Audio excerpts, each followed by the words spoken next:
धन्यवाद उपाध्यक्ष जी, आपने मुझे समय दिया। मैं आपके माध्यम से, एक तो हमारे 2021 में खरीफ फसल की बड़ी तबाही हुई थी। गुलाबी जो सुंडी है उसने तबाह कर दिया था सारा इलाका, और लोगों ने तहसील के ताला लगा दिया था। सब तहसील है वहाँ, और ये हमारे मंत्री भेजे होंगे मेरा ख्याल दुष्यंत ने, कि भाई जाके उनको कह आओ मुआवजा दिला देंगे। तो 15 करोड़ 44 लाख रुपया वहाँ मुआवजे के तौर पर भेजा था, लेकिन 7 करोड़ ही बांटा गया। बाकी जिन्होंने बीमा करा रखा था उनको बेचारों को पैसा नहीं मिला। इसी तरह से 22 में बहुत तबाही हुई थी, 22 में भी उसका कुछ नहीं मिला। 23 में तो सारे इस इलाके में हुई, हमारे में नहीं हुई। मेरा कहने का मतलब ये है, किसान देश की रीढ़ की हड्डी है। किसान है तो देश खुशहाल है, किसान खत्म हो गया तो देश खत्म हो जाएगा।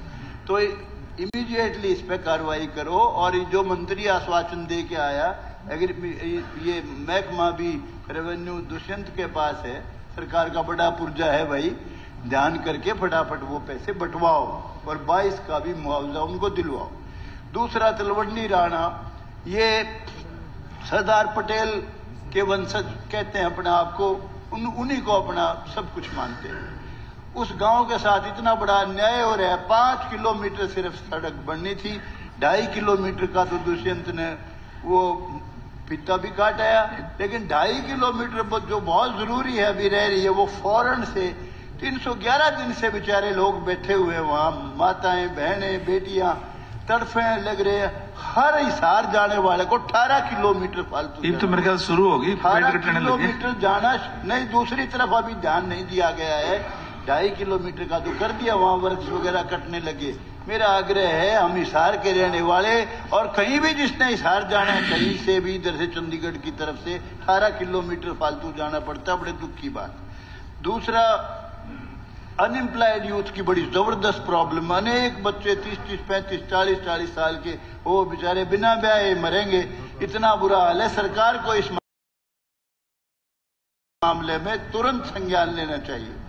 और एक ईबीपीजी के बच्चे थे, 200 बच्चे हर बिरादरी के हैं, जो अनरिजर्व्ड कैटेगरी के हैं, सारी जातियां, जिसमें जाट, ब्राह्मण, बनिया, पंजाबी सब है।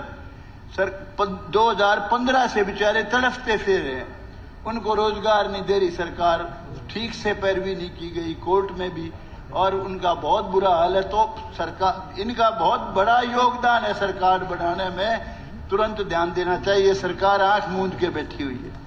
इसके अलावा ये बेचारे छोटे छोटा मिट्टी का काम करते हैं, 14,000 में 1 किला खरीदते हैं। डंपर वाले, ट्रैक्टर वाले, उन पे 2-2 लाख 5-5 लाख का चालान हो जाता है। परमिशन नहीं दी, परमिशन के लिए रिश्वत लेते हैं खुली। 45 दिन कहते हैं हमारे पास है भाई, अभी तो तेरा महीना ही हुआ है।